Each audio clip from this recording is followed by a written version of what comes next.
Sí, ¿qué tal? Buen día, ¿cómo les va? Buen día para toda la Buen audiencia. día. Buen día. Yo sé que el viento ayuda a que los incendios cobren una magnitud mayor, ¿no? Pero ¿qué ocurre? ¿Hay cierta desidia de aquellos que deciden quemar, por ejemplo, pastos y después se descontrola? ¿O se originan por otro tipo de causas que uno desconoce, Patricio? Y en realidad, digamos, la resultante de todo esto tiene que ver con, primero que nada, en algunos de los casos, con la intencionalidad. Obviamente, mencionaban recién la acción del viento, es realmente la más complicada. La otra es a veces los espacios pocos accesibles y también un poco a veces todo lo que se construye alrededor de este tipo de lugares.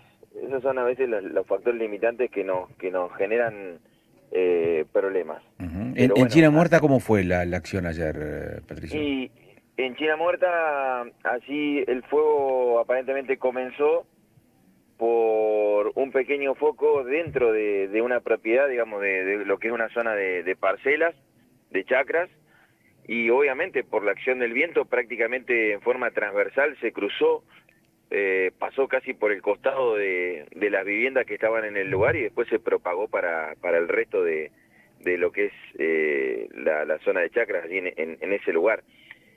Un lugar que realmente tiene mucha vegetación autóctona y natural de mucho tiempo y que además, particularmente yo lo mencionaba ayer, la Patagonia tiene eso, tiene combustible, que es lo que quema, es tan fino, tan rápido que arde y se propaga muy, muy rápido y es lo que realmente genera que uno vea esa voracidad de las llamas tan altas y de mucha velocidad que, por ejemplo, tenemos en los incendios aquí en el valle, por ejemplo.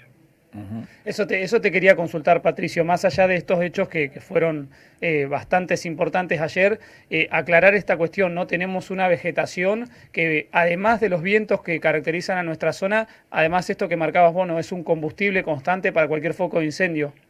Claro, completamente. La denominación es la carga de fuego que básicamente tienen sectores y particularmente los que están a veces abandonados o poblados, pero aquellos que están poblados, por ejemplo, de los que se denominan pastizales, que quedan por años y en donde se va cargando de mucha cantidad, por ejemplo, de combustibles, llámese árboles autóctonos como álamos, sauces, pinos, como tuvimos también ayer, que son obviamente de una carga de fuego importante y que demandan también realmente mucho trabajo para poder extinguirlos, sumado, como comentábamos en el comienzo, a la acción del viento que acelera todo este proceso y además, bueno, estamos en una época donde todavía todo está muy seco, donde hay muchísima cantidad de hojas, por ejemplo, en el suelo, donde se comienza con el periodo de poda y demás, en donde también eso genera que la cantidad de combustible que encuentra el fuego para quemar es muchísima, y sumado también, por ejemplo, ayer lo que fue en la zona del Tercer Puente, ese lugar que en algún momento fue tierra productiva, todavía tiene restos de unos 40 o 50 tachos de fuel oil que están en ese lugar, que son altamente combustibles y que, por ejemplo, también aceleran el proceso combustivo sumado a la cantidad de humo que se generó y que, bueno, preocupó muchísimo también a los vecinos del lugar. Patricio, ¿cómo estás? Guadalupe te saluda. Hola, buen día, Guadalupe. Ayer también, bueno, se dio un incendio en lo que es la zona de Vista Alegre, en calle 11 bis, y es algo que sucede mucho, lamentablemente, que los días de viento la gente suele ir y prender fuego. ¿Esto por qué ustedes creen que se da? ¿Por negligencia, por inconsciencia, porque piensan que el fuego lo pueden tener más controlado? Bueno, miren, nosotros tratamos a veces de entender el porqué y lamentablemente no encontramos respuestas porque indudablemente que prender fuego y, y esperar de que lo puedas controlar con ráfagas de 50 o 70 kilómetros es imposible, la verdad es imposible. Y además también creer de que en esta cuestión a veces ese pequeño foco no puede generar un gran incendio es mentira, porque en realidad los incendios comienzan con un pequeño foco. Y la gente a veces toma como referencia decir, bueno, total, quemo más rápido, termino más rápido y ya no tengo que hacer ningún trabajo. Lamentablemente este es un problema por ejemplo, tanto la zona de Centenario como de Vista Alegre es un problema. Y nosotros aquí en Centenario tenemos una ordenanza que prohíbe la quema a cielo abierto.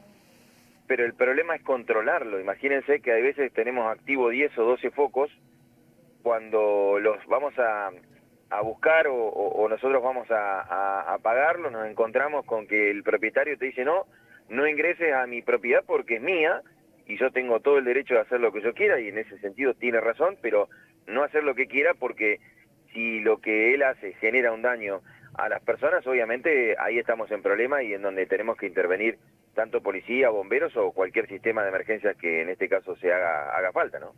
Ujú. ¿Qué cantidad de horas le llevó ayer controlar justamente este foco que se desató, por ejemplo, en la zona del Tercer Puente? Y más o menos unas 6 horas que trabajamos nosotros. Llegamos nosotros prácticamente en segunda dotación conjuntamente con policía. De allí en más se agregaron 2 dotaciones más de bomberos de Centenario, sumado a dos dotaciones más de Plotier, y obviamente también las que dispuso bomberos de policía. Fueron un total de 10 dotaciones que trabajaron en el lugar, bueno, para poder controlar este incendio, que finalmente cerca de las 10 de la noche, donde también aplacó bastante el viento, ya lo pudimos controlar, sin conscribir, es decir, dejarlo en un solo lugar, que no avanzara, no tuviera ningún tipo de propagación, y después empezar con la tarea más dura, que es la de terminar de enfriar los pequeños focos y que no haya un rebrote en ningún sector. Eso también demanda, primero, mucho tiempo y también recursos que obviamente hay que disponer para trabajar, que en ese sentido lo hizo bomberos de la policía durante toda la noche con el apoyo hídrico de la Dirección de Defensa Civil del municipio de Neuquén. Mencionaste recién un dato que me quedó picando en la cabeza, que tiene que ver con que había 40 o 50 tachos de fuel oil ahí.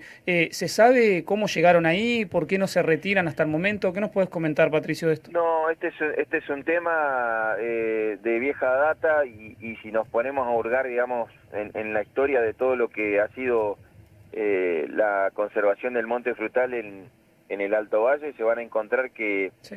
si bien esta práctica que en su momento se hacía, que era la de justamente llenar de humo para que el monte no se helara, después cuando se prohibió justamente por la contaminación que generaba, nadie hizo la disposición final. Entonces, ¿cuál es el lugar que ocupan en los sectores productivos e improductivos?